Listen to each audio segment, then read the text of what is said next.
The funding for this program is provided by the Corporation for Public Broadcasting and the Friends of 4, 10, and 12. These three women, two of them from the Soviet Union, the third from Great Britain, have been in Idaho this week talking about the dangers of the nuclear arms race. We'll talk with them tonight.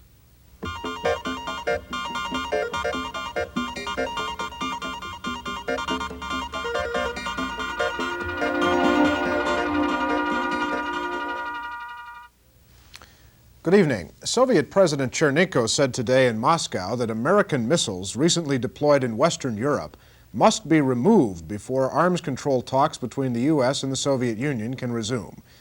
Tonight we'll hear, among other things, how three women who are worried about nuclear weapons and the threat of nuclear war are reacting to those U.S. missiles in Europe. The three women have been in Idaho this week on a trip sponsored by Mothers for Peace, an international group formed in 1981 with the goal of reducing the threat of nuclear war. Sylvia Baker is from Somerset in England. Natasha Alexandrova is from Leningrad in the Soviet Union. And Golnora Akhnorova lives in a medium-sized Soviet city not far from the Iranian border. Our interview with them was videotaped earlier this week when I began by asking each for a little bit about themselves and why they're in the United States. I come as a mother to the United States. I have two sons, 4 and 6 years of age, Tom and Daniel, whom I've left at home in England. I am a teacher by profession. I work a lot of my time for the peace movement in England, and I come as a representative of Mothers for Peace. I'm wearing their little badge here, Mothers for Peace, which is an organization that originated in England. I'm Golnora Akhnorova. I came from Russia, from Tajik Republic. It is in the south of our country. I'm a Tajik woman. I'm a mother, first of all. I have two daughters, 10 and 6. I'm the principal of the school. And I came here as a mother, and I want a happy, peaceful childhood for my daughters. My name is Natasha Alexandrova. I came to you from Leningrad, USSR, where I teach English. I got my education at Leningrad University. I'm a linguist, and I am interested in questions of scientific English because I teach English to adults, to scientific research workers. I'm also a mother. I have two sons aged 2 and 8, and I came here on the invitation of Mothers for Peace group to say hello to American women, to greet them on behalf of Soviet women, and to tell them how we live and to learn about them. Let me ask you about each of you for your impressions just briefly of the United States so far. This is your first trip, I take it. Yes, that's right. I was much excited when I learned that I could come to the USA, and now that I see and meet very many people here, I learned a lot about anti-war groups here, and I was very much impressed by the number of people involved in these groups. Besides, we enjoyed very much being to American families and seeing your children and your women and mothers, wives. It was all very interesting to us. It was quite a new experience. Your observations? No, I will answer in Russian. May I do it? Sure, if we can get some translation. Okay. All right. No, Natasha will translate. Я впервые в Америке.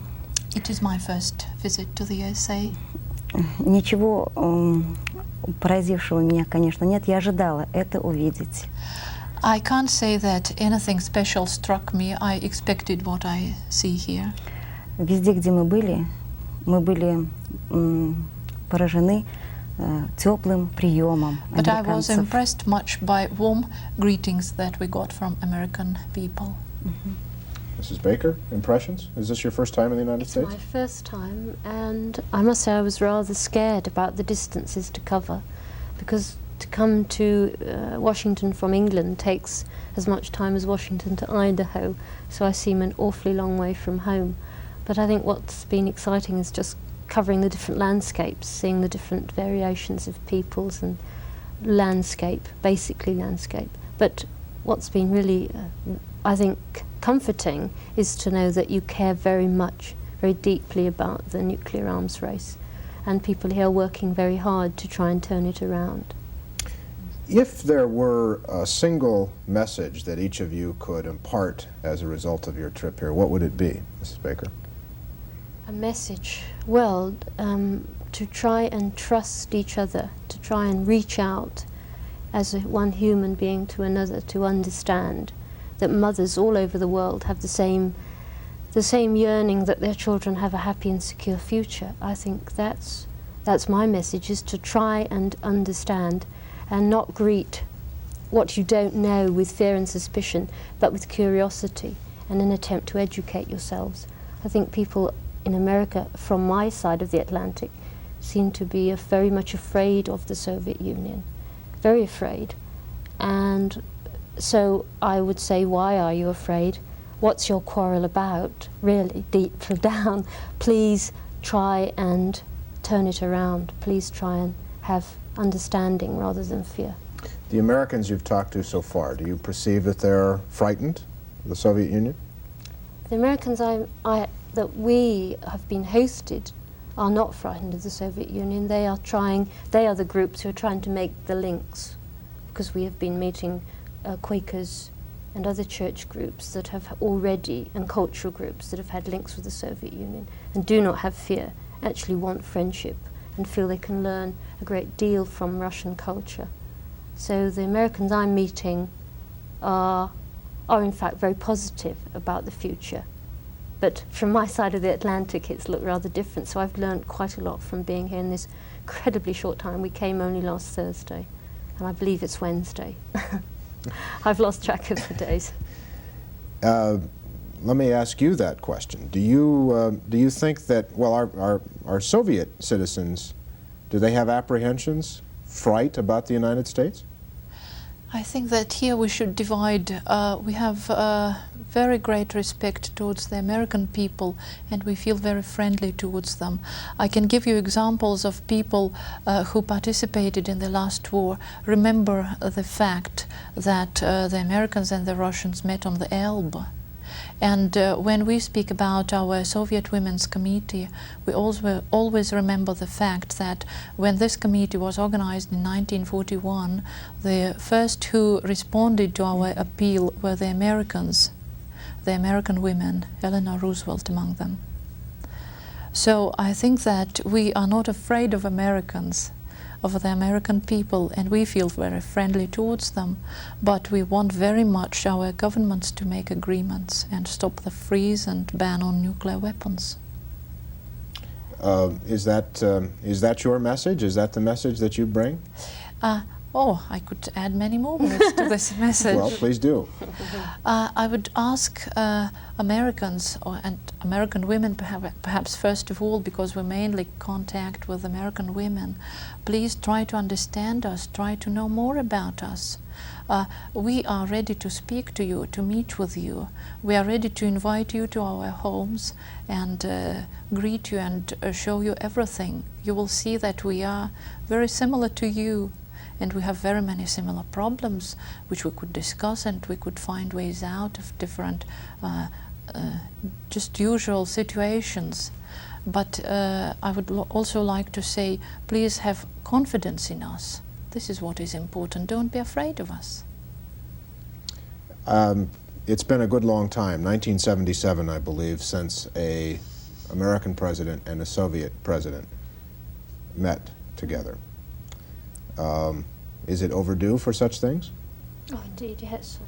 It seems an awful long time. There hasn't been any negotiations. It's such a pity that the SALT II negotiations weren't ratified. I'm sure that made us in Western Europe feel uneasy that there was this beginnings of a breakdown in disarmament talks. And of course we in Europe have the new range of weapons, the cruise missile and the Pershing missile in Germany, which make us very anxious that the arms race is accelerating. Well, you mentioned the word trust a moment ago and the need to trust. Why is there so little trust?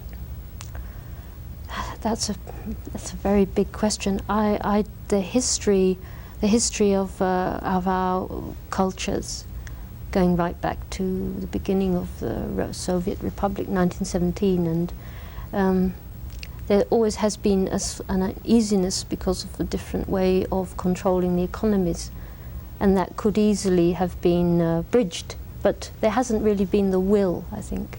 Then the war came and there was wonderful support between the Russians and the Americans, and since that time there has been this Cold War and fear and suspicion that sometimes if you actually look historically you can't see where it began. This is the problem, and so how we untangle it. I think the Europeans feel they could perhaps be the healing ground. They could perhaps try and make the links. That's why Mothers for Peace began in Britain and held out their hands to Russian and American women. And the first initiative was to send Russian women to Russia and to America to try and build trust. We can only start with ourselves.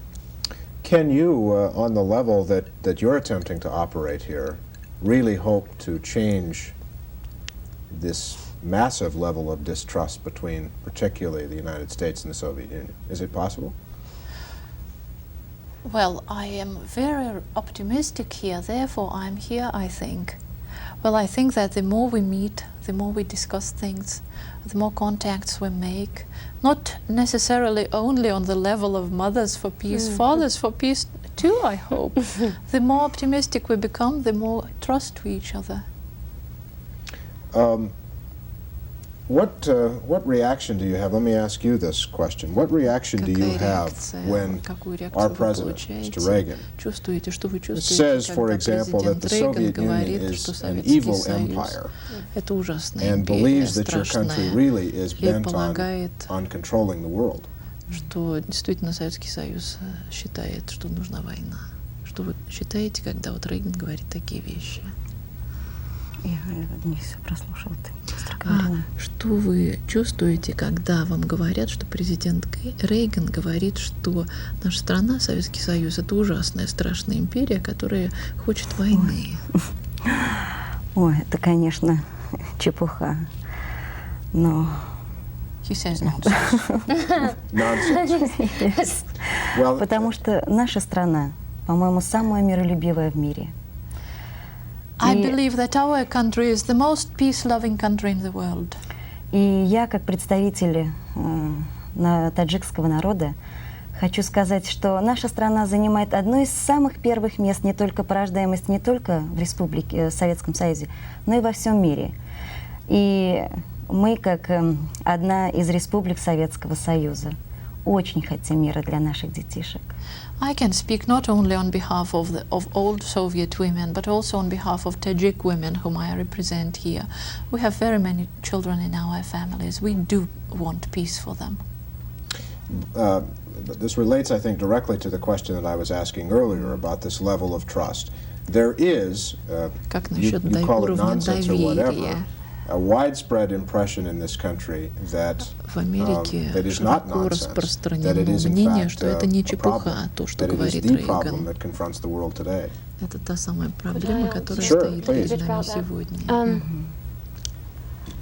It's very difficult for us in Europe to understand why one superpower should believe it has the priority over goodness, that it is totally innocent of all evil, to actually have the really what's the word, effrontery to say we are good and we can say someone else is evil, because we are all imperfect nations.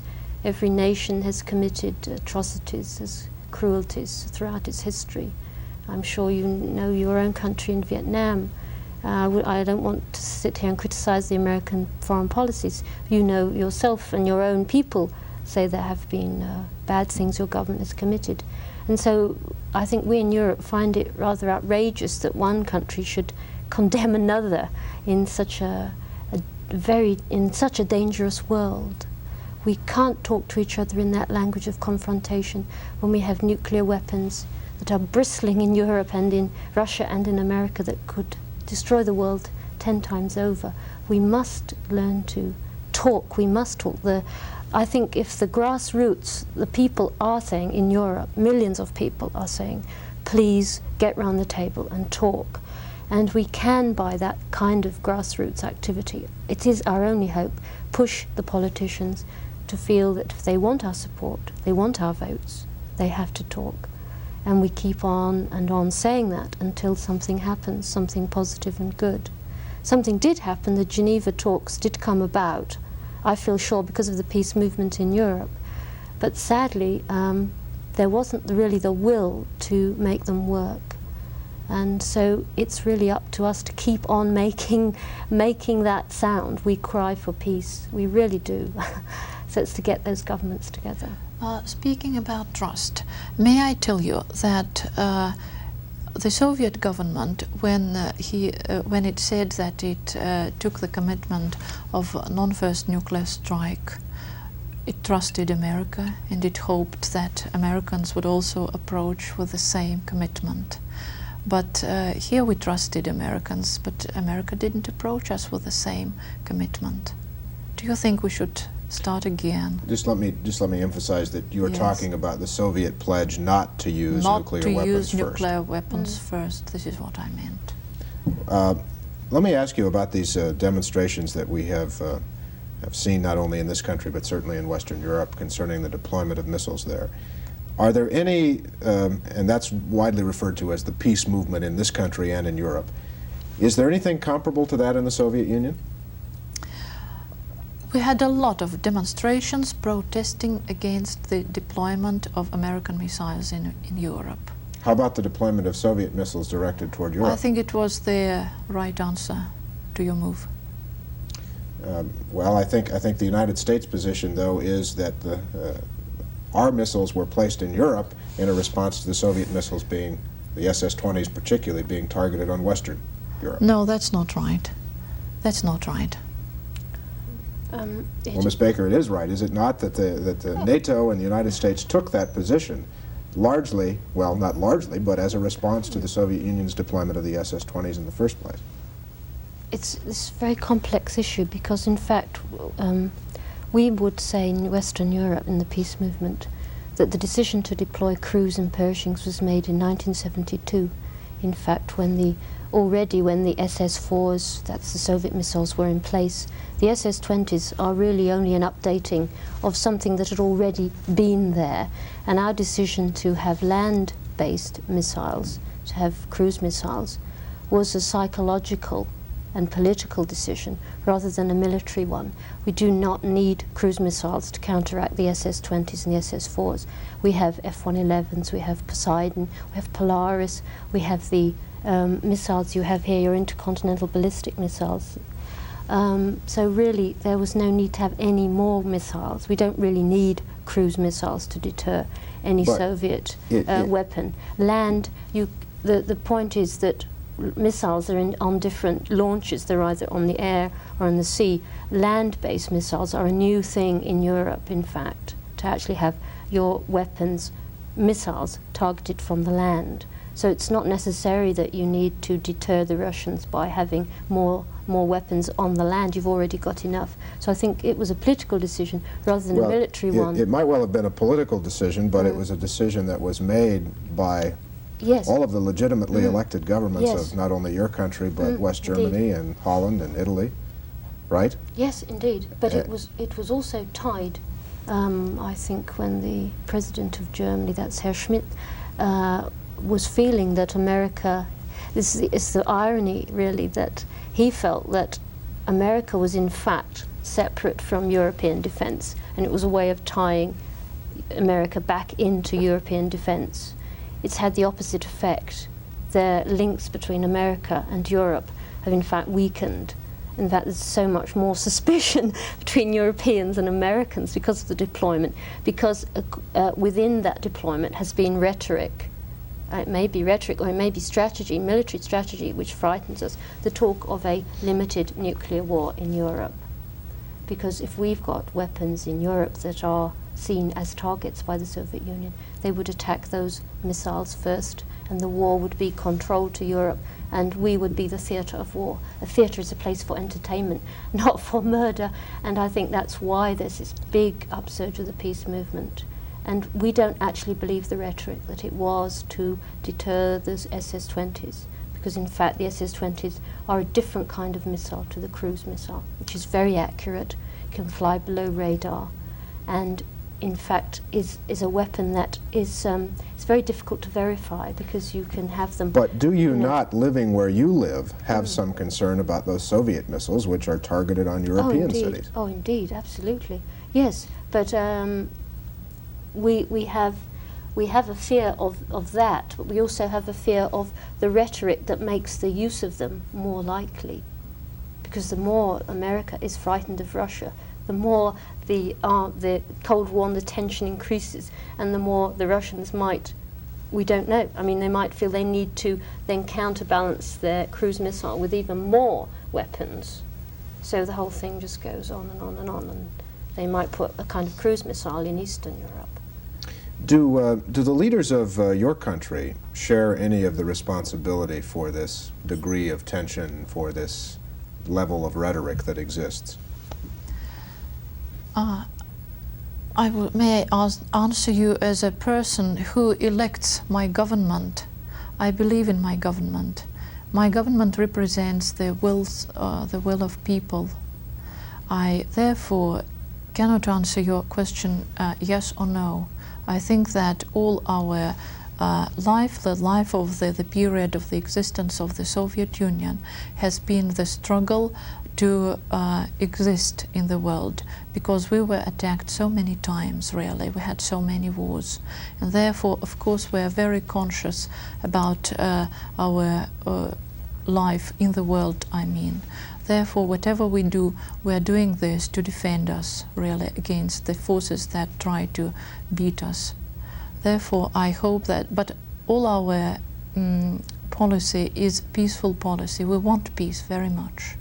Well, I appreciate that, but usually if there is an agreement to be made or a battle to be waged, it takes two to wage the battle. My question is, does not your government, in some sense, share some of the responsibility for the situation that the world finds itself in today? I'm not sure that I understand your question, and I don't know how to answer it. I'm sorry. Okay. Well, let me ask you then about, back to this question of the degree of being afraid of each other. Why, I think most Americans would sympathize with what you've just said. You come from a city that was absolutely devastated during the war. Right. Literally millions of people died. We sympathize with that. We understand your concern about being invaded and being the victims of war. But what do you have to fear from us, really? Do you have to, What do you have to fear from the United States? We are not afraid of you, absolutely. We have no fear. But Natasha, you must Yes. fear their nuclear weapons will be used on you. Do you fear that our nuclear weapons would be used on you? Yes, of course. Yes, of course. Now I understand your question, really. We are mothers here. Of course we are afraid. We're afraid of nuclear weapons. But we are not afraid of American people. We're not afraid of them. What I wanted to say is that we're afraid of the policy that you're making now. Would you care to respond to that question too? Боитесь ли вы Соединенных Штатов? Боитесь ли вы их ракет и всего ядерного этого потенциала? Конечно, я, как мать, хочу сказать, что любое оружие страшно для человека, тем более для детей. Of course, as a mother, I can say that I'm afraid of arms and weapons, and any weapons are horrible for us and for children. Что же касается американцев, то это прекрасные люди. As for Americans, I see that they're wonderful people. Yes. You all have mentioned that you have children and you are worried, obviously, about their future. Let me ask you how your children first react to what you are doing by coming to the United States, and their reaction, if they have any, to what you're so concerned about? I think I've been very protective to my children about my peace activities. If I go off to a demonstration or to a meeting, my husband always takes care of them. And I think they just know that mummy is rather concerned about people not getting on very well and trying to make things better. I really protect them from the issues of nuclear war. They're only 4 and 6. And it really isn't their quarrel. And so in some ways, I personally have protected them a great deal from things I'm doing. They know I'm coming here for peace, and that to them means sort of being rather nice and good and happy, and meeting people from other countries. It's been seen as very positive to them. They're missing me tremendously, but it'll only be sort of 13 days, and I feel it's been important, really, for their future to even leave them for that time. How do your children feel about it? Что сказали ваши дети, когда узнали, что ты в Америку едешь? Что Как они сказали реагировали на мои это? дети? Ну, во-первых, для них это было удивлением, потому что так я никогда их не оставляла одних. И, в общем-то, так далеко они, конечно, удивились. They were surprised that their mom would go so far away because she never left them. Hello. Yes. Do you find that that your children are worried about the same things that you're worried about? Yes, I'm sure. Perhaps I could tell you that last year my son, who was 7 then, learned about a little American girl who wrote to our Mr. Andropov, and he told me that he too wanted to write to your president. When I asked him what he was going to write, he said only 2 sentences which really surprised me. He said, "I will write, 'Why are you afraid of us? We also want peace.'" I never thought that he thought that, I never realized that he thought about such things as war and peace. And this year, when he learned that I was going to America, he was really excited. And he sent some pictures, some drawings of his own to American children. And how old is he? Now he's 8. Когда мои дети узнали, что я еду сюда, они, конечно, родились большой период прошел после войны, но по телевизору они видели фильмы о Второй мировой войне и знают, видели все эти ужасы. И они единственное просили передать мне, в смысле, мамочка, мы не хотим войны, мы хотим мира. Fortunately, my children do not know war, but they saw a lot of films about the last war on TV. And when we were parting, they told me, "Mommy, tell them we don't want war." Well, we have exhausted our time, I'm afraid, but thank you all very much for talking with us. We appreciate it very much. We hope you have a good and enjoyable trip. Thank you. Thank you. Thank you. That's all for tonight. We'll be back on Monday. I'm Mark Johnson. Good night.